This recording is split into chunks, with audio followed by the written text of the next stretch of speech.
बिस्मिल्लाहिर्रहमानिर्रहीम। General science level 5 PTP की book है हमारे पास। लेसन है इसका हमारा unit 3 environmental pollution. What is environment? सबसे पहली बात, जब हम एनवायरमेंटल पोल्यूशन देख रहे हैं तो हमें सबसे पहले देखना है कि एनवायरनमेंट क्या है। Things around us make our environment. Our surroundings are our environment. अब उसके बाद हमारे पास आता है कि पोल्यूशन क्या है। What is pollution? Pollution additional unwanted and dangerous materials in our surroundings are called environmental pollution, are called pollution. ऐसी तमाम चीज़ें जो हमारे इर्द गिर्द हैं और अनवांटेड हैं और हमारे लिए नुकसानदेह हैं, वो हमारी पोल्यूशन है। आबो हवा की पोल्यूशन।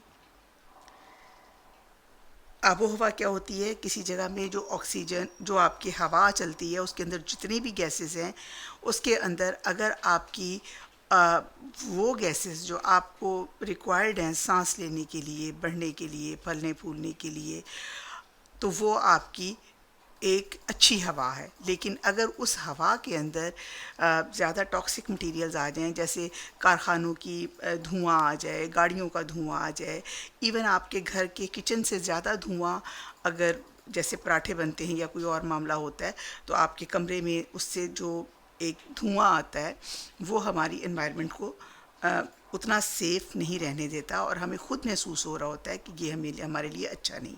दूसरे स्मेल्स, हम जो गार्बेज फेंकते हैं अपने घरों के बाहर, जो कूड़ा करकट फेंकते हैं, जो बड़े बड़े हम ढेर लगा देते हैं कूड़े के, उससे एक स्मेल पैदा होती है जो हमें बड़ी पंजेंट स्मेल लगती है, गंदी बदबू टाइप।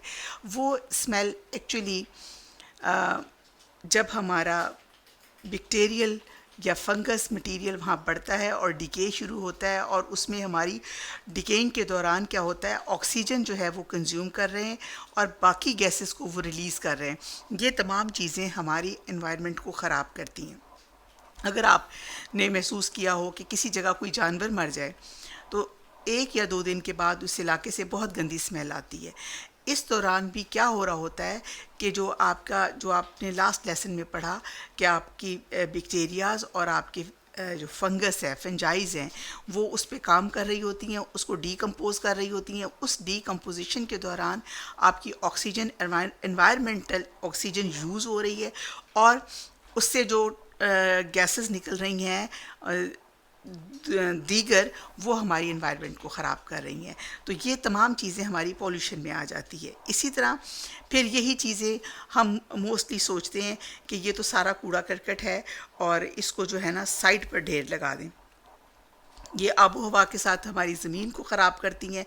आप देखिएगा कि आपकी जो पोल्यूशन है ना, उसके 3 ज़रिए हैं। मतलब हमारी ज़िंदगी में पोल्यूशन, हमें 3 चीज़ों को साफ़ सुथरा रखना है: अपनी ज़मीन को, अपनी हवा को और अपने पानी को। अगर हम ये 3 चीज़ें साफ़ रखने में अपने सक्सेसफुल हो जाते हैं, तो इट मीन्स कि हम काफ़ी हद तक पोल्यूशन से बच जाते हैं। पोल्यूशन क्या होती है? Unwanted materials, unwanted and additional materials in our surroundings. इस लेसन में जो आपको ये लेसन दिया गया है, इसमें हमने सबसे पहले पोल्यूशन देखना है, किसको कहते हैं, काइंड्स ऑफ पोल्यूशन, कितनी किस्में हैं काइंड्स की, water, air and land, effects of pollution. फिर हम ये देखेंगे पोल्यूशन का क्या इफ़ेक्ट है। आपने लास्ट लेसन जो माइक्रो ऑर्गेनिज़म पे पढ़ा, उससे ही आपको इसकी बहुत सारी चीज़ों की आपस में रेलिवेंस है, आपको अंदाज़ा हो जाएगा पढ़ने के दौरान कि आपका ये तमाम पॉल्यूटेड एरिया, आपके ये तमाम जो माइक्रो ऑर्गेनिज़म्स हैं, इनको बढ़ाता है। इनके बढ़ने से हमारा इर्द गिर्द बीमारी फैलती है। अब हमने क्या मेजर्स लेने हैं टू रिड्यूस दीज पॉल्यूशंस, सबसे बड़ी बात। और उसके बाद biodegradables and non biodegradables material. Bio ज़िंदगी, ऐसे डिग्रेड उसका ख़त्म होना, ऐसी मटेरियल्स जो आहिस्ता आहिस्ता नेचर से ही डिग्रेड हो जाएं और ऐसे मटेरियल्स जो आहिस्ता आहिस्ता नेचर में डिग्रेड नहीं हो सकते, वो कहते हैं, उनको कहते हैं नॉन बायो डिग्रेडेबल मटेरियल्स, जो हमारी नेचर में खुद ब खुद आबो हवा में डिकम्पोज हो जाते हैं और मिट्टी का हिस्सा बन के हमारे प्लांट्स के लिए उसमें से एक्सट्रैक्ट प्लांट्स को मिलता है, तो वो हमारा होता है बायो डिग्रेडेबल मटेरियल। लेसन की रीडिंग स्टार्ट करते हैं और देखते हैं इसमें क्या क्या साथ साथ हमें बताया हुआ है। Things around us make our environment, हमारे इर्द गिर्द जितनी हमारी चीज़ें हैं वो हमारी एनवायरनमेंट बनाती हैं। What is environment? Things around us make our environment. Living things get food, जितनी भी जिंदा चीज़ें हैं उनको क्या चाहिए? खाना, ऑक्सीजन और water. They need food, water, oxygen and other necessities of life from their environment. तमाम जिंदा चीज़ें, आप पौधे हैं या आपके जानदार हैं या आप लोग हैं, जो भी चीज़ें हैं उन तमाम चीज़ों को ज़िंदा रहने के लिए खाना चाहिए, ऑक्सीजन चाहिए और वाटर चाहिए। Other necessities of life from the environment, और ये तमाम चीज़ें हमें कहाँ से मिलती हैं? अपने इर्द गिर्द के माहौल से मिलती हैं। इसकी उर्दू अगर कहें तो इसको माहौल कहेंगे। Environmental pollution is a big challenge to life. हवा, इर्द गिर्द की गंदगी, इर्द गिर्द माहौल की ख़राबी असल में हमारी ज़िंदगी का एक बहुत बड़ा चैलेंज है। We should make serious effects,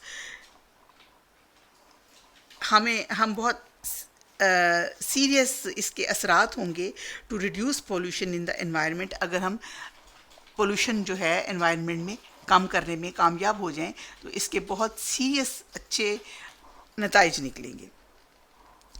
in this unit we shall discuss kinds and source of pollution. हमने इसमें कितनी किस्म की पोल्यूशन होती है ये पढ़नी है, और कहाँ कहाँ से पोल्यूशन आती है, सोर्सेज क्या हैं ये पढ़ना है। Effect of pollution and measures to reduce pollution will also be discussed. इसके हमारी ज़िंदगियों पे असरात क्या होंगे अगर आप एक ऐसे इलाके में रहते हैं जो बहुत पोल्यूटेड है, इसके गिर्द गंदा पानी है, हर वक्त गंदा नाला चलता रहता है, और आपके इर्द गिर्द प्लांट्स नहीं हैं जो आपकी हवा को साफ़ करते हैं, और आपके पास फैक्ट्रीज़ हैं वहाँ से हर वक्त धुआं निकलता रहता है, और इसके अलावा आपके घरों के इर्द गिर्द ढेर हैं कूड़े के, तो इससे क्या असरात होंगे आपकी सेहत पर आप ख़ुद भी सोच सकते हैं। और लेकिन हमने इससे बचना कैसे है, हमने ये देखना है। पोल्यूशन एंड पॉल्यूटेंट वो चीज़ें हैं जो हमारी एनवायरनमेंट को ख़राब करती हैं या पोल्यूटेड करती हैं। पोल्यूशन क्या है? ख़राब आबो हवा। Environment is not always as clean as it should be. Environment, आबो हवा कभी भी इतनी साफ़ सुथरी नहीं होती जितनी उसको होना चाहिए। क्योंकि किस वजह से नहीं होती? The human activities are mixing harmful substance. जो इंसानों की एक्टिविटीज़ हैं वो हार्मफुल सब्सटेंसेस इसमें मिक्स कर रही हैं। These harmful substances can be animal waste, ये जानवरों का वेस्ट हैं, जैसे उनका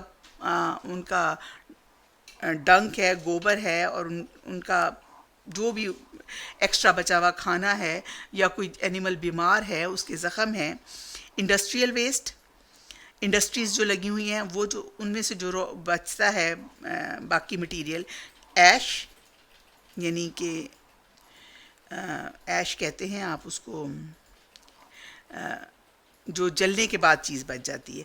dust and smoke, the addition of unwanted materials to the environment.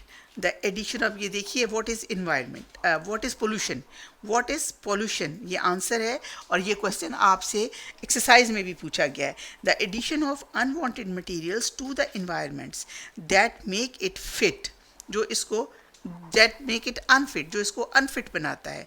ऐसा एडिशनल अनवांटेड मटेरियल जो हमारी आबो हवा को ख़राब करता है, for life is called environmental pollution. इसको हम कहते हैं इन्वायरमेंटल पोल्यूशन। ऐसी कोई भी चीज़ जो हमारी आबो हवा को ख़राब करती है और इससे हमारी ज़िंदगियों पे असर होता है, इन्वायरमेंटल पोल्यूशन कहलाती है। द मटीरियल, अब वो material which pollute the environment, जो इन्वायरमेंट को ख़राब करता है, ऐसा तमाम मटीरियल आर कॉल्ड पोल्यूटेंट्स। वो चीज़ है जो किसी चीज़ को पोल्यूशन कर रहा है, पोल्यूटेंट्स कहते हैं उनको।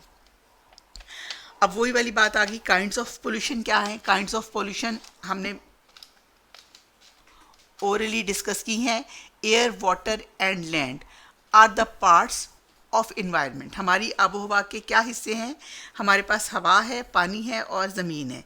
Air, water and land are the parts of environment, hence pollution can be divided into the following kind. इसलिए पॉल्यूशन जो है इन हिस्सों में तकसीम हो जाती है: एयर पॉल्यूशन, वाटर पॉल्यूशन और land pollution.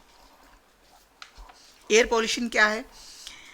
Air environment is being polluted by toxic material. सबसे ज़्यादा ख़तरनाक चीज़ है present in traffic smoke and industrial smoke.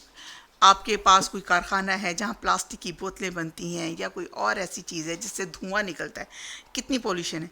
These toxic materials are the major air pollution. ये चीज़ें हमारी सबसे अहम हैं जो एयर पॉल्यूशन पैदा करती हैं।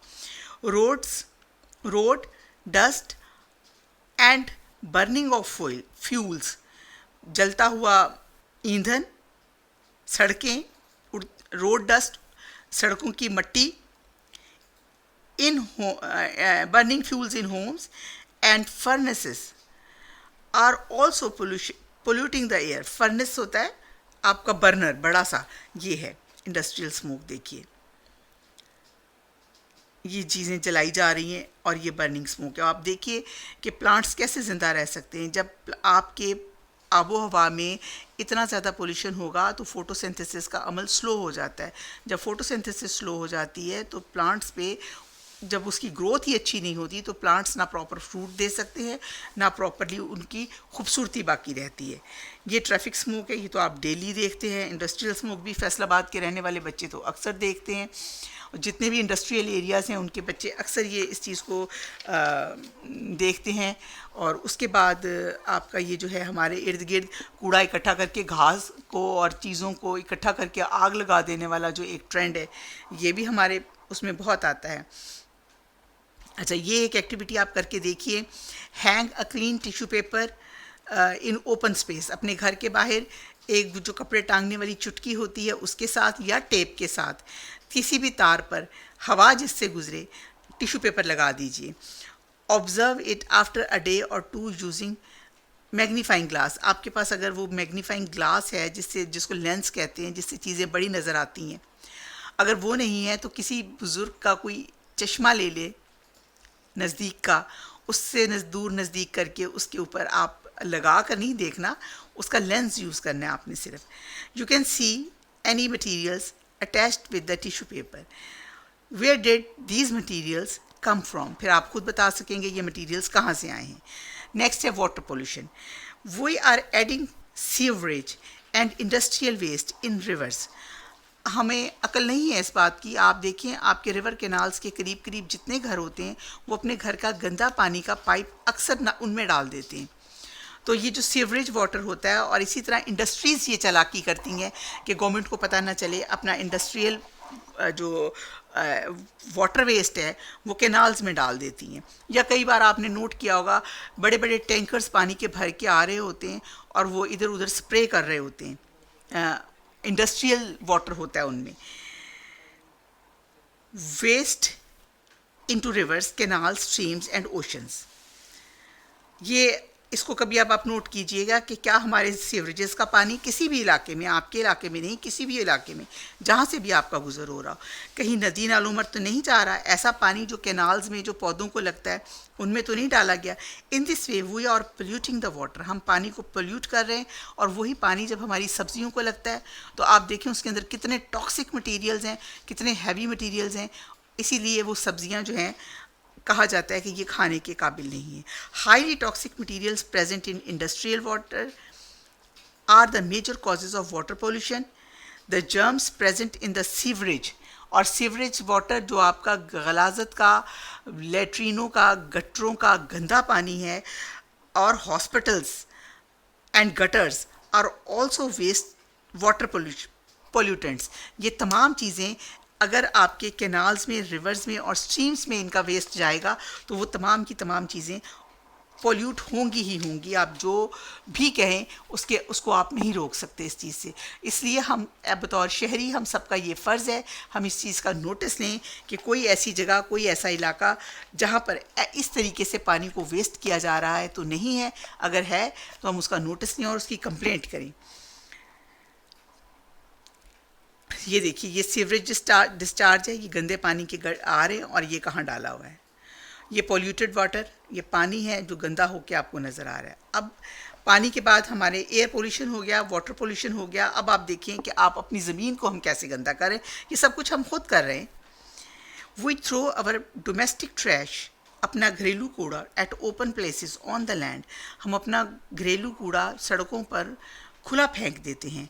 This trash includes tin cans, इसमें टिन के कैन होते हैं जो पेप्सियाँ वगैरह पी जाती हैं, प्लास्टिक बैग्स होते हैं, rubbish and other solid waste which pollute the land, जो ज़मीन को ख़राब करते हैं और ज़ाहिर है वो कभी भी ख़त्म नहीं होते। ना आपके ये प्लास्टिक बैग कभी ख़त्म होते हैं मट्टी में दबाने से, या ना ही आपके ये tin bags. Agricultural waste, fertilisers, chemicals spread on crops and solid waste from factories are the main causes of land pollution. क्या आपका जो खेती बाड़ी का बचा हुआ वेस्ट, उसको भी आप वो इतना ख़तरनाक कभी भी ना रहे अगर आप उसके लिए थोड़ा सा गड्ढा खोदें, उसको उसके अंदर डालते जाएं और उसके ऊपर से मिट्टी डालते जाएं। इसी तरह खादें जो आप पौधों को देते हैं, केमिकल्स जिनके स्प्रे करते हैं, क्रॉप्स स्प्रेड ऑन क्रॉप्स, जो फसलों पे आप स्प्रे करते हैं, और सॉलिड वेस्ट, जो भी आपका सॉलिड वेस्ट आता है वो सारा का सारा आपका ज़मीन को ख़राब करता है। ये देखिए जी, ये रबिश है जो आप कूड़ा करकट फेंकते हैं, ये केमिकल स्प्रे है जो क्रॉप्स पे हो रहा है कीड़े मकोड़े मारने के लिए। इफ़ेक्ट्स ऑफ पोल्यूशन, अब आप देखें कि अब ये सारी जो पोल्यूशन है कहाँ जाती है। अगर हम पानी पीते हैं तो हमारे स्टमक में जाती है, और जो हमारी लैंड पोल्यूशन है, जो एयर पोल्यूशन है, उस सारी का इफ़ेक्ट हमारी हवा में है, और जब हम सांस लेते हैं तो वो हमारे सांस में जाती है। Air pollution causes disease of throat, skin and eyes. Air pollution, जो हवा की पोल्यूशन है, वो किस चीज़ को कॉज करती है? गले की बीमारियाँ, आँखों की बीमारियाँ और स्किन की बीमारियाँ। Toxic air pollutants enter the human body, ऐसी टॉक्सिक हवा, गंदी हवा यानी जहरीली हवा जो हमारे अंदर दाखिल होती है और हमारे लंग्स में जाती है, human body with inhaled air, जो हम सांस लेने से अंदर करते हैं, एंड कॉजेज़ ब्रीथिंग डिफ़िकल्टीज़, ये हमारे सांस लेने में मुश्किल। ये देखें ये लंग्स कैसे इफ़ेक्ट हुए हुए, ख़राब हुए हुए। इसीलिए सिगरेट को भी बुरा कहा जाता है कि सिगरेट पीने से आपके लंग्स ख़राब होते हैं। आप ऑलरेडी वो जो टॉक्सिक गंदा सा मटीरियल है उसका धुआं अपने अंदर ले जा रहे हैं, तो जाहिर है कि लंग्स पे असर तो होगा ना उसका। कॉजेज़ ब्रीथिंग डिफ़िकल्टीज़, ब्रोंकाइटिस ये नालियाँ हैं इसकी, and serious disease like lungs cancer, इसकी वजह से लंग्स कैंसर हो जाता है, और ये आपका सारा का सारा सांस लेने के प्रॉब्लम्स होते हैं। और ये इतने सॉफ्ट होते हैं हमारे लंग्स किसी भी जानवर के, किसी भी एनिमल के, कि सबसे ज़्यादा अगर कहा जाए कि डैमेजिंग मटेरियल बॉडी में है तो वो लंग्स है, जो बहुत आसानी से आप उसको तकलीफ़ पहुंचा सकते हैं। In plants air pollution slows down the process, plants में air pollution slows down the process of photosynthesis, खुराक बनाने के अमल को कमज़ोर कर देता है। It also reduce growth in plant, ज़ाहिर है वो प्लांट की ग्रोथ को रिड्यूस कर देता है। एयर पोल्यूशन, एयर पोल्यूशन क्या है? हवा की pollution, released from industries, dissolved in rain water and make it acidic, जो आपका धुआं है जो फैक्ट्रियों से निकलता है। अब हम पढ़ क्या रहे हैं कि हमारे ऊपर क्या इफ़ेक्ट होते हैं पोल्यूशन के। ये हमने पढ़ा कि जो हमारी सड़कों के ऊपर पोल्यूशन है, जो हमारी हवा में पोल्यूशन है, एक तो उससे हमारे लंग्स ख़राब हो जाते हैं। दूसरी हम चीज़ क्या पढ़ रहे हैं कि वो पोल्यूशन जो हमारी इंडस्ट्री से धुआं निकलता है, उसकी वजह से जो हवा गंदी होती है, और वो सारी की सारी हमारी रेन में शामिल, क्योंकि वो हवा पे ठहरा हुआ है ना आपके इन्वायरमेंट में, रेन में शामिल हो जाता है and make it acidic rain, और ये रेन जो है एसिडिक बन जाती है। एसिडिक रेन जो है जब वो बरसती है तो वो दरख्तों को ख़राब करती है, buildings and life in ponds, और पॉन्ड्स के अंदर, लेक्स के अंदर जो मछलियाँ और छोटे जानवर हैं उनको मार देती है। जब ये स्मोक, आप देखिए इंडस्ट्रियल स्मोक कितना ख़तरनाक है। अब आ गया पोल्यूटेड वाटर, गंदा पानी हमें कैसे इफ़ेक्ट करता है। Polluted water effects animals, plants and people who use it. जो लोग भी इसको इस्तेमाल करेंगे, जर्म्स प्रेजेंट इन polluted water causes diseases like cholera, उसके बाद diarrhoea, typhoid and dysentery. Cholera, diarrhoea, typhoid and dysentery.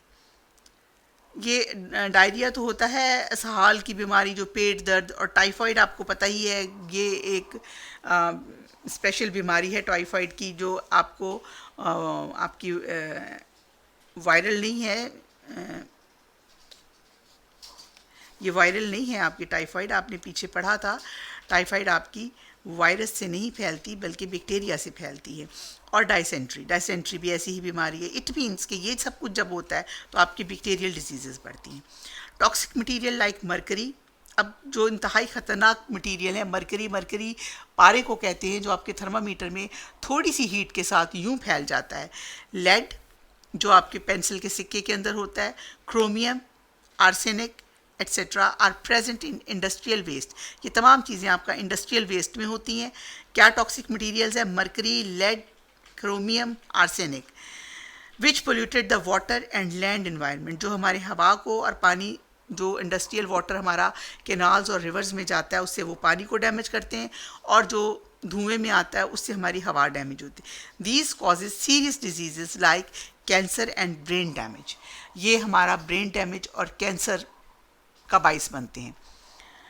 Toxic chemicals and bacteria, गंदे toxic जहरीले मादे और बैक्टीरिया फ्रॉम द रबिश, कूड़े क्रिकेट के अंदर, and other solid waste then washed into the rivers, फिर उसको धो धुला के कहाँ फेंक दिया जाता है? रिवर्स के अंदर। And oceans pollute water and harm the life of water, और इस तरह ये जो पानी के अंदर ज़िंदगी है उसको भी तबाह कर देता है। Bacteria growing on raw sewerage, bacteria जो सीवरेज गंदे पानी के अंदर बढ़ता है, यूज़ मच ऑफ ऑक्सीजन, जानदार है बैक्टीरिया तो ज़ाहिर है वो ऑक्सीजन यूज़ करता है। Due to this reason the fish and the other aquatic life do not get enough oxygen and thus die, और इसको फिर प्रॉपर ऑक्सीजन जब नहीं मिल सकती, गंदे पानी की वजह से इसकी ऑक्सीजन रुक जाती है, तो ये जानवर मरते हैं। Oil from the tankers of the shipwrecks, ऐसे जहाज़ जो ख़राब हो गए हैं उनके टैंकर से ऑयल फैलता है, और वो सारा का सारा ऑयल कहाँ फैल जाता है? क्योंकि ये पानी में मिक्स नहीं होता, हल नहीं होता, और ये पानी के ऊपर एक लेयर बना लेता है जिससे हवा की ऑक्सीजन जो है पानी में नहीं जा सकती, और वो एक बिल्कुल बंद बॉक्स की तरह बन जाता है। Surface the sea water and damage the sea animals, और उससे ये देखें सी एनिमल्स इस तरह मरते हैं।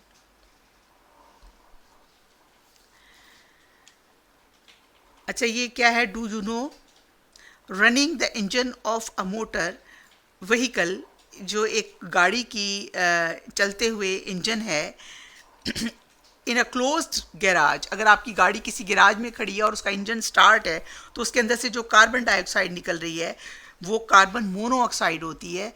वो इंसान अगर उसके अंदर अकेला बैठा रहे तो वो वहाँ पे मर जाता है, और ऑक्सीजन उसको फ्रेश ऑक्सीजन ना मिले, अकेला हो या दो हो, इंसान वहाँ मर सकता है।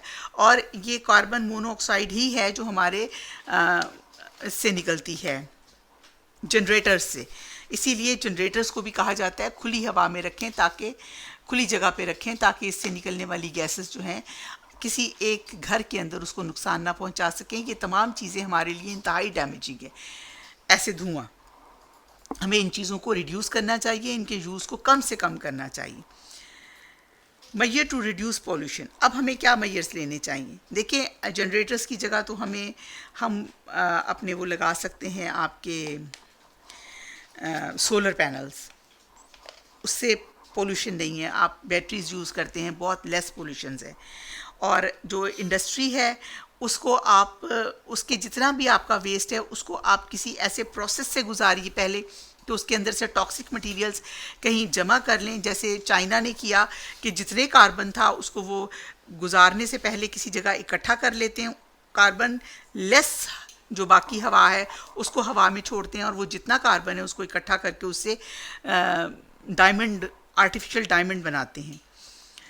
Following steps can be taken to reduce pollution.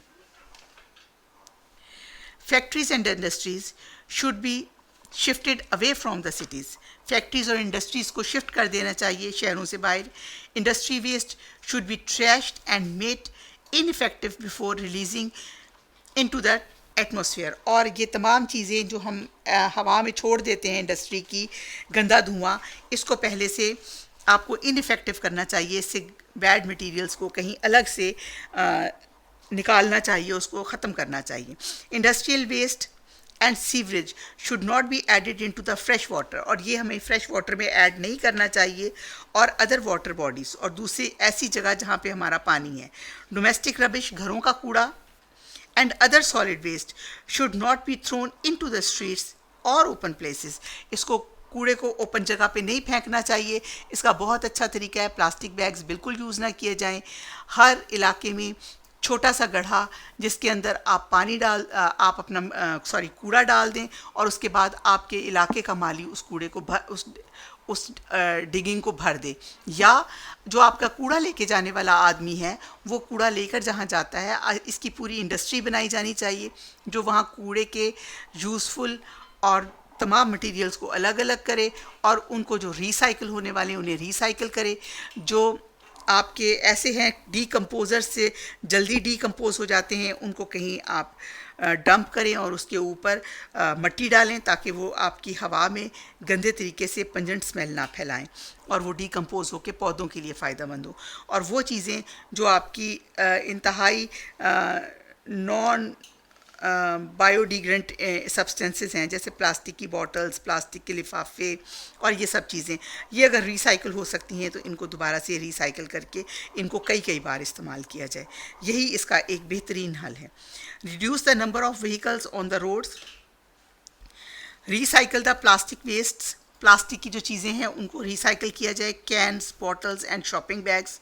Reduce cutting of tree, पौधों के काटने को कम से कम किया जाए। And a forest as they absorb carbon dioxide and other air pollution and reduce air pollution. जो पौधे हैं वो कार्बन डाइऑक्साइड को एब्जॉर्ब करते हैं और ऑक्सीजन रिलीज़ करते हैं अपने ख़ास टाइम में, तो ये भी हमारा एक ऑक्सीजन फैक्ट्री होती है प्लांट्स। इसलिए तमाम शहरियों को अपने ज़िम्मे ये काम लेना चाहिए कि जब बहार का मौसम आता है, बरसात का मौसम आता है, जिस मौसम में जो पौधा ग्रो कर सकता है, खा उसके सीड्स लगाइए, खा उसकी वो आप छोटे प्लांट से बड़े प्लांट को ग्रो कीजिए। अब आजकल मौसम है, आप तमाम लोग, आपके पास नीम के दरख्तों के ऊपर से बहुत बीज गिर रहा है, आप अगर उसमें से इकट्ठा करके 3-3, 4-4 सीड्स भी किसी प्रॉपर जगह पे लगा देंगे, या आपके पास खजूर की गुठली होती है, इसको बहुत ज़्यादा पानी भी नहीं चाहिए होता, कहीं पे भी उसको आप लगाएंगे और उससे आपका खजूर का प्लांट ग्रो करेगा। तमाम प्लांट्स जितने भी ग्रीन प्लांट्स हैं आपकी ऑक्सीजन फैक्ट्री हैं, इसमें आप हिस्सा डालिए और अपने हर आदमी अगर 2 से 3 प्लांट प्रॉपर प्लेस पे लगा देता है जिससे वो ग्रो करें, उसको कोई नुकसान ना पहुंचाए, उसका ख्याल रखें। हमारे पास बहुत जगह है, तो आपके लिए आपकी ज़मीन साफ़ होगी और आपको एक अच्छी ऑक्सीजन मिलेगी। ये काम आप अपने घरों के करीब कीजिए ताकि आपके घरों में अच्छी ऑक्सीजन हो। डी पढ़ें, क्लोरोफ्लोरोकार्बन। क्लोरोफ्लोरोकार्बन क्या होती है? ये वो कार्बन है जो हमारे चिलर्स में डाली जाती थी चीज़ों को चिल करने के लिए, जिसको अब रिप्लेस कर दिया गया है। Chlorofluorocarbon CFCs used air conditioners, refrigerators और freezers if accidentally released in the air, अगर ये किसी वजह से हवा में उनका वो टैंक ख़राब हो जाए और वो हवा में चली जाए, will damage the protective ozone layer. तो हमारी जो ओजोन लेयर है हमारे ओज़ोन लेयर का आपको पता है ना कि हमारे स्पेस से ऊपर ओज़ोन लेयर है जो हमारे तक सूरज की गंदी या ऐसी डैमेजिंग शुआओं को आने से रोकती है, ये उस लेयर को ख़राब करती है। आप ओज़ोन लेयर लिख के what is ozone layer net पर ज़रूर पढ़िएगा। The can lead to very serious consequences, they can lead, ये तमाम चीज़ें बहुत ख़राब किस्म के कॉन्सिक्वेंसेस बनाती हैं ऑन ह्यूमन हेल्थ, इंसानी जिस्म पे। It is therefore important that the alternate of CFC gas जो अब हम अपने उसमें फिल करवाते हैं एसीज़ में, CFC गैस इसका अल्टरनेट है, should be used to avoid damaging our earth and natural system. हमें अब अपनी ज़मीन को बचाने के लिए CFC गैस से अपनी चीज़ों को फिल करना चाहिए। ये देखिए 3.12 जो आपकी है CFC फ्री प्रोडक्ट्स।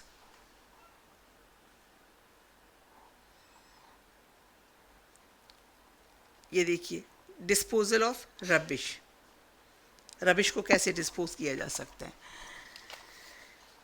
आपके पास बुक्स हैं, अपनी बुक्स पे तसल्ली से इसको तमाम पिक्चर्स को देखिए। वेस्ट मटेरियल्स, अच्छा, बायोडिग्रेडेबल्स एंड नॉन बायोडिग्रेडेबल्स, इसके ऊपर आपसे क्वेश्चन आंसर्स में भी पूछा गया है कि what are biodegradables and what are non biodegradables. Waste materials और पोल्यूटेंट्स, वेस्ट मटेरियल ज़ाया किया हुआ मवाद और ऐसी चीज़ें पोल्यूटेंट्स जो हमारी ज़मीन को ख़राब कर रही हैं, कैन बी क्लासिफाइड, इनको दो हिस्सों में तकसीम किया गया है, बायोडिग्रेडेबल्स एंड नॉन बायोडिग्रेडेबल्स। तमाम वेस्ट मटेरियल और पोल्यूटेंट्स को हम दो हिस्सों में तकसीम करते हैं, बायोडिग्रेडेबल और नॉन बायोडिग्रेडेबल्स में। The materials which are use naturally decompose, ऐसा मटेरियल, अब ये ध्यान से देखें कि आपके क्वेश्चन का आंसर भी है। The material which are naturally decompose, जो कुदरती तौर से डीकम्पोज हो जाता है सिंपलर सब्सटेंस में by natural process and mix in the soil for reuse by plants and animals, जो प्लांट्स और एनिमल्स उसको रीयूज कर सकते हैं, आर कॉल्ड बायोडिग्रेडेबल मटीरियल्स, उसको कहते हैं बायोडिग्रेडेबल मटेरियल। ये आपका क्वेश्चन है 3.5, उसका आंसर है what are biodegradable materials, the materials which are naturally decomposed into simpler substance, सादा चीज़ों में आ जाते हैं, by natural process and mix with soil for reuse by plants and animals are called biodegradables. ये तमाम बायोडिग्रेडेबल्स हैं। आप देखिए ये आपकी ज़मीन के ऊपर पत्तों का ढेर है, ये आपके जो भी पौधे काट वाट के गिराए हुए हैं या डिकेड हैं पौधे, और ये आपके प्लांट्स का ही है, उसको बड़ा करके दिखाया है। ये तमाम बायोडिग्रेडेबल हैं। इसको अगर आप वहीं पड़ा रहने दें या गड्ढा खोद के उसके अंदर दबा दें तो ये बहुत अच्छा और बहुत जल्दी आपके लिए यूज़फुल हो जाते हैं। Kitchen waste, tree leaves, grass, wood, paper, cotton, leather, चमड़ा भी, फेदर्स पर, fruits, vegetables and dead organisms, और मरे हुए जानवर, are the examples of biodegradable materials. अब आपको एग्जाम्पल्स क्या हैं ये देख लीजिए। ये आपकी सारी की सारी इसकी एग्जाम्पल्स हैं जो आपका बायोडिग्रेडेबल है, ठीक है। ये आपको आना चाहिए। ये क्वेश्चन आ सकता है name 5 things which are biodegradable, तो आप उसमें लिखेंगे the waste material of trees, leaves, grass, paper, cotton, leather, feathers, fruits, vegetables are dead and dead organisms are biodegradable. अब हमने देखना है नॉन बायोडिग्रेडेबल क्या है। ऐसा मटेरियल आसान ज़बान में जिसको अगर आप मिट्टी पे दबा भी दें और उसको गीला भी करते रहें, उस पर बारिश भी पड़ती रहे, तो वो उसके अंदर मिक्स नहीं होता, वो डिग्रेड नहीं होता, उसके अंदर डीकम्पोजिंग स्टार्ट नहीं होती, वो होता है non biodegradable material. Non biodegradable material can not be decompose in simpler forms bye natural process. Glass, यानी शीशे के जो आपके ग्लास हैं या जो भी आपका कांच है, सिरेमिक्स जिसके आपकी टाइलें हैं, आपका सिंक बनते हैं, हैवी हैवी मेटल्स जो आप दो दो तीन तीन मटेरियल्स को बना के उसको बना लेते हैं, जो जिनको जंग नहीं लग सकता। डिटर्जेंट्स, टॉक्सिक केमिकल, स्पायरोफोम्स जो छतें वतें ठंडी करने के लिए हम फोम डालते हैं अंदर। Plastic bags and other plastic things are the example of non biodegradable materials. ये वो हैं जिनको आप गर्मी से तोड़ कर और क्रश कर कर तो रीयूज़ कर सकते हैं, लेकिन ये आप अगर सोचें नेचुरली डीकम्पोज हो जाएं तो ये मटीरियल्स आपके नेचुरली डीकम्पोज नहीं होते। Impacts of non biodegradable material on our life, on our environment. अब ये जो नॉन बायोडिग्रेडेबल मटीरियल्स हैं, इनका हमारी ज़िंदगी पे क्या असर होगा? एक तो अगर हम इनको रिसाइकल नहीं करेंगे, इनके ढेर बनते जाएंगे और ये इतना ज़्यादा हमारी ज़िंदगी में इनका इस्तेमाल है कि हम इसके ढेर के अंदर ही आ जाएंगे, यानी ये हमारे ऊपर हावी हो जाएंगे। Non biodegradable waste never decompose और रिमेन एज पोल्यूटेंट्स के तौर पे ये हमेशा रहते हैं। Non biodegradable pesticides and other toxic chemicals may cause diseases in animals and plants. Non-biodegradable materials cannot be recycled in the environment by the natural process. Nature में naturally ये recycle नहीं होते, आपको इनको रिसाइकल करने के लिए तोड़ना फोड़ना पड़ता है, दोबारा से यूज़ करना पड़ता है। अब ये देखिए, ये आपको कुछ मटेरियल्स दिए हुए जिनको आपने अगर तो रिसाइकल करना है तो ये इनमें से आपने सिर्फ देखना है कौन से नॉन बायोडिग्रेडेबल हैं, उनको क्रॉस कर देना है, कौन से बायोडिग्रेडेबल हैं उनको आपने टिक लगा देना है। ये देखिए, ये बायोडिग्रेडेबल हैं सब्जियां, ये आपका खाने पीने की दालें और अंडे वंडे ये भी बायोडिग्रेडेबल हैं। ये कैन्स आपके बायोडिग्रेडेबल नहीं हैं। ब्रेड बायोडिग्रेडेबल है। आपकी प्लास्टिक की टोकरियाँ, लिफाफे, शीशे, कांच ये बायोडिग्रेडेबल नहीं हैं। न्यूज़पेपर्स आर बायोडिग्रेडेबल, पेपर्स हमेशा बायोडिग्रेडेबल्स होते हैं। इसके बाद ये आपका गोबर, ये जिससे आप वो कहते हैं ना पाथियाँ, ये वो हैं जो गोबर और उसको तूड़ी को मटीरियल चावलों के आटे को या मिक्स करके बनाई जाती हैं, छिलके को, चावलों के छिलके को तूड़ी को मिक्स करके या गंदम के छिलके को, ये आपका बायोडिग्रेडेबल है। ये नॉन बायोडिग्रेडेबल है, ये भी नॉन बायोडिग्रेडेबल है। अच्छा, वेस्ट, अब तरीके क्या हैं कि हम इसको रिड्यूस कर सकें? एक आराम से तरीका बताया जाता है 3R। 3R क्या है? 3R स्ट्रेटजी क्या है? इसको कम किया जाए, इसको रीयूज़ किया जाए और इसको रिसाइकल किया जाए।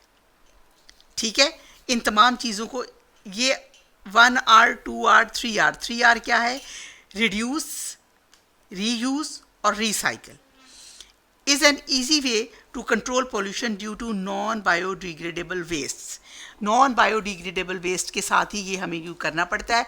जो biodegradable wastes हैं वो तो डिकम्पोज हो जाते हैं, उसके लिए तो आपको सिर्फ इतना ही करना पड़ेगा, कोई ऐसा इलाके बनाएं जहाँ पे गड्ढे खोद कर उनको आप दबा दें। Reduce. We must reduce the use of natural resource to produce plastic items. Use of natural resource, जो हमारी कुदरती चीज़ें हैं उनको प्लास्टिक आइटम बनाने पर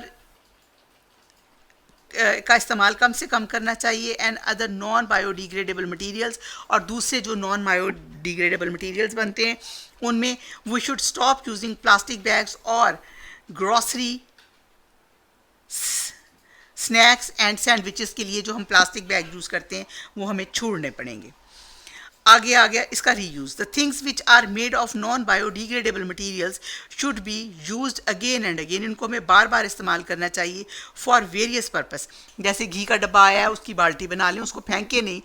जितना आप चीज़ों को उठा उठा कर फेंकेंगे उतना ही वो चीज़ें आपके लिए कूड़े का ढेर बनती जाएंगी। इसीलिए आप उसको रीयूज़ करें। रीयूज़ का मतलब होता है चीज़ आपके पास आ गई है, कांच की बोतल आपके पास आ गई है, अब आप उसको धो लें, धोने के बाद उसको दोबारा से किसी और पर्पस के लिए यूज़ कर लें, या उसको प्रॉपरली आप कबाड़ियों को सेल आउट करें तो वो फैक्ट्रियों में जाके वॉश होती हैं और रीयूज़ हो जाती हैं। अब रिसाइकल और रीयूज़ में फ़र्क है ना। रीयूज़ आपने चीज़ को वैसे ही रीयूज़ करना है, रिसाइकल के लिए आपने चीज़ को तोड़ फोड़ के दोबारा बनाना है. The used plastic goods, broken glasses, bottles, and tin cans can be recycled easily. We should recycle them instead of throwing them as waste. Environmental pollution is a serious threat for life, and we must share out responsibility to make our environment pollution free. You have learned many ways to reduce pollution. However, you can reduce the following activities under the guidance of your teacher. ये आपको एक activity करनी है और इस activity में आप देखिए अवेयरनेस चार्ट बनाइए और ये सब कुछ आप देखिएगा कैसे करना है. ये आपको एक्टिविटी डे में वहाँ पे स्कूल में ही करवाया जाएगा. यहाँ पर अब आप आए इसकी एक्सरसाइज की तरफ, एक्टिविटी की तरफ. आप ये देखिए कि यहाँ आपको नीचे कुछ बास्केट्स दी गई हैं. ये हॉस्पिटल में भी ऐसे पड़ी होती हैं. कुछ मटेरियल ऐसे होते हैं जिनको रिसाइकल करना पड़ता है, उसको रिसाइकल बिन में डालिए. जो रीयूज़ हो सकती हैं उनको रीयूज़ बिन में डालिए. जो हम रिड्यूस करना चाहिए जिनको, उनको रिड्यूस में डाल दीजिए. और जो हमारी बायो डिग्रेडेबल हैं उनको आप इसमें डाल दीजिए. सबसे पहले आप देखिए नंबर 1 एप्पल है, ये बायोडिग्रेडेबल है, इसको आप इसमें डाल दीजिए. ये जो आपका है ABC के ब्लॉक्स जो हैं ये आप रीयूज़ कर सकते हैं, इसको आप रीयूज़ कीजिए. ये आपकी जो बॉटल्स हैं, प्लास्टिक बॉटल्स, ये रिसाइकल होनी चाहिए, इनको आप इसमें डाल दीजिए. ये आपका रिड्यूस होना चाहिए शॉपिंग बैग, इसको आप इस बास्केट में डाल दें. बनाना और उसका छिलका ये बायोडिग्रेडेबल है. फ्रूट्स बायोडिग्रेडेबल हैं. ये तमाम चीज़ें आपकी रिसाइकल होनी चाहिए. नंबर 1 ये बायोडिग्रेडेबल है और ये न्यूज़पेपर हैं, ये भी बायोडिग्रेडेबल है. मेरा ख्याल है अब आपको खासी हद तक ये टॉपिक समझ आना शुरू हो गया होगा. Science, technology, society and environment. Government and non-governmental organizations have become active to create public awareness about environmental pollution and developing emphasis on adopting measures to reduce it. Government की और ऐसे जो खुद ब खुद काम करने वाली नॉन गवर्नमेंटल NGOs जो हैं वो इस चीज़ पे काम कर रही हैं कि पब्लिक अवेयरनेस लाई जाए कि ये चीज़ें जो नॉन बायोडिग्रेडेबल हैं इनको आप कम से कम इस्तेमाल करें और इसके इस्तेमाल को रिड्यूस करें. Many technologies have been introduced to control the addition of pollution in airs, water and land environment. और बहुत सी ऐसी टेक्नोलॉजी अब नई इंट्रोड्यूस करवाई जा रही है जो इस पोल्यूशन को कम कर सकें. ये की पॉइंट्स हैं, बहुत इंपॉर्टेंट हैं. आपने तमाम ने इसको समझ लें, अच्छी तरह दिमाग में बिठा लेना है. The addition of unwanted material to the environment that make it unfit for life is called the environmental pollution. ये आपका क्वेश्चन नंबर 1 इसके अंदर दिया हुआ, उसका ही आंसर है. The addition of unwanted material to the environment, addition इजाफा होना अनवांटेड मटेरियल का आबो हवा में, मेक अनफिट जो इसको अनफिट बनाता है for life is called environmental pollution. The materials which pollute the environment are called pollutants. 3 kinds of pollutions are air pollution, water pollution and land pollution. Toxic materials present in traffic and industrial smoke are major air pollutants. यानी सबसे जो major air pollutant है वो आपका traffic का धुआं और आपका फैक्ट्रीज का धुआं है. Domestic trash, plastic bags, agricultural waste, fertilizers, chemicals, sprays and other solid waste are major land pollutions. घरों का कूड़ा, आपका प्लास्टिक बैग्स, ये आपके सबसे ज़्यादा जो हमारे इलाकों में वेस्ट मटेरियल पाया जाता है वो इन चीज़ का है. Smoke, sewerage water, industrial water, solid waste and oil spills are sources of pollution. बहता हुआ तेल, सॉलिड वेस्ट और ये तमाम चीज़ें हम पीछे बुक में पढ़ आए हैं लेसन में, इसकी डिटेल, ये हमारा सारा का सारा सोर्स ऑफ पोल्यूशन है. Control on pollution is highly desirable. बहुत ज़्यादा ज़रूरत है कि इस पोल्यूशन को कंट्रोल किया जाए। The public and the government must share responsibilities to control pollution. हम अपने अपने तौर पर अपनी अपनी जगह पर अगर इसको कंट्रोल करना चाहें कि हम अपना कूड़ा ऐसे सड़कों पर नहीं फेंकें, हम अपने इर्द गिर्द जो अगर कोई जानवर मर जाता है तो फ़ौरन गवर्नमेंट को इतला दें, उसको उठाया जाए, अपने इलाकों में ज़्यादा से ज़्यादा प्लांट्स लगाएं, तो ये हमारा पोल्यूशन को बहुत हद तक हम एक हिस्सा डाल सकेंगे कंट्रोल करने में। The material which are decomposed into simpler substance by the natural process and mixed in the soil for reuse by the plants and the animals are called biodegradable materials. ये एक आपका ये भी क्वेश्चन है, उसका ये आंसर यहाँ।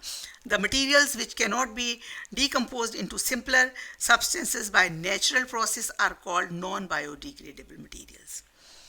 ये आपको मैं वहाँ दिखाऊंगी। ये एक क्वेश्चन का आंसर ये है और ये भी आपके कुछ क्वेश्चंस एक वहाँ क्वेश्चन पीछे पूछे, उनके आंसर्स हैं। Fill in the blanks. Dash is the addition of harmful material. Environmental pollution is the addition of harmful material in the environment. इसका environmental pollution है पहला, fill in the blank। Number 2 पे those harmful waste materials which are added into air, soil and water are called pollutants। वो harmful materials जो हवा में और soil में और पानी में दाखिल हो जाते हैं उनको हम क्या कहते हैं? pollutants। solid wastes which will be degradable by themselves are known as biodegradable materials। 3R क्या है? 3R are reduce, reuse and recycle। The substances which cause pollution are called pollutants। Smoke is a source of air pollution। Bacteria grows on raw sewage, use much of oxygen from the water। ये सब कुछ हम lesson में पढ़ते आए हैं। अगर आप ध्यान से लेसन की 5-6 बार रीडिंग कर लेंगे तो किसी को ज़रूरत नहीं है कि आपको एक्सरसाइज सॉल्व करवाएं। Which of the following diseases can be caused by the pollution? Lungs cancer, caused by the air pollution, lungs cancer। Toxic materials like mercury, lead, chromium, arsenic are found in the industrial waste। Typhoid can be caused by the germs present in sewage water। Which of the following is the non-biodegradables? Styrofoam। The cause of acidic rain is industrial smoke। What is environmental pollution? ये आपका question answers हैं। What is environmental pollution? तो environmental pollution क्या है? ये आपका की points का जो पहला पॉइंट है, the addition of unwanted material to the environment that make it unfit for life is called the environmental pollution। Number 2 question, name any 3 sources of pollution। pollution के कोई से 3 sources बताएं, वजह बताएं। एक तो आपके इंडस्ट्रियल स्मोक है, ट्रैफिक स्मोक है और उसके आपका बर्निंग फर्नेस है, जो आपके बड़े बड़े भट्टे चलते हैं, burning furnace. Name any 3 land pollutants जो आपकी ज़मीन को गंदा करते हैं। Plastic bags, tin cans and rubbish, कूड़ा करकट। What are 3R strategies control pollution. 3R strategy क्या है? या आपने फिल इन द ब्लैंक्स में भी लिखी है। Reduce, reuse and recycle is the 3G strategy to control the pollution. अच्छा, अब आपको ये 2 कॉलम्स दिए हुए, biodegradable, non biodegradable, water pollution और एयर पोल्यूशन। आपका बायोडिग्रेडेबल क्या है? नंबर 1 ये कूड़ा करकट जो पौधों और इस पे है। नॉन बायोडिग्रेडेबल ये बोतलें। वाटर पोल्यूशन ये आपका वाटर पोल्यूशन है। एयर पोल्यूशन ये आपका फर्नेस से आपका निकल रहा है। अच्छा जी, अब आप बताएं difference between biodegradable and non biodegradable substances. ये आपका last point, the material which are decomposed into simpler substance by natural process and mixed into soil for reuse of plants and animals are called biodegradable and material which are, ये इसका contrast है, cannot be decomposed in simpler substance by natural process are called non biodegradable. ये आपका answer है question number, difference between 3.5 का ये आपका answer है। पीछे से आप लेसन में से भी ले सकते हैं।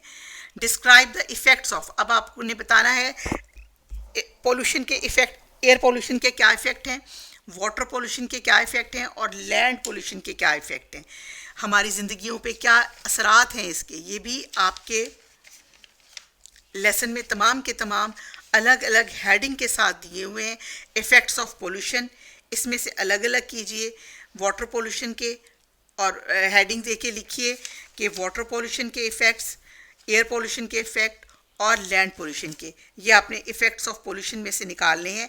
इसमें से आपके सारे के सारे तीनों के तीनों एक एक दो दो पॉइंट्स आपके आ जाएंगे।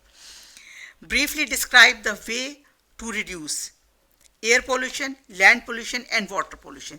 इसको आपने ब्रीफली डिस्क्राइब करना है कि आप कैसे इन चीज़ों को डिस्क्राइब कर सकते हैं। ये आपके पास 1 2 3 4 5 हैं, इसका एक एक दो दो सेंटेंस लिखिए। How can you reduce pollution from air, water and land, इसके भी आपने ब्रीफ पॉइंट्स देने हैं। विच is the impact of non-biodegradable material on the environment? What is the impact of non-biodegradable material on the environment? हमारा non-biodegradable material का क्या असर होता है environment पर, ये आपने एक आंसर 3.8 आपने देखना है कि नॉन बायोडिग्रेडेबल मटीरियल कौन से होते हैं। पहले तो ये बताइए, नॉन बायोडिग्रेडेबल मटीरियल होते हैं हमारे वो मटीरियल्स जो आपके उसके अंदर खुद ब खुद डीकम्पोज नहीं हो सकते। Non biodegradable materials never decompose and remain as the pollutants. Non biodegradable are always present and ये they may cause toxic diseases or for animals and plants. Non-biodegradable materials cannot be recycled in the environment by the natural process. So it can make heap of rubbish. तो ये आपका lesson था, lesson number 3, जिसमें हमने completely discuss किया। और इसको 2-3 बार आप इसको रीड कीजिए लेसन को, और जहाँ से समझना है इसको सुनिए। Thank you very much. Allah हाफ़िज़।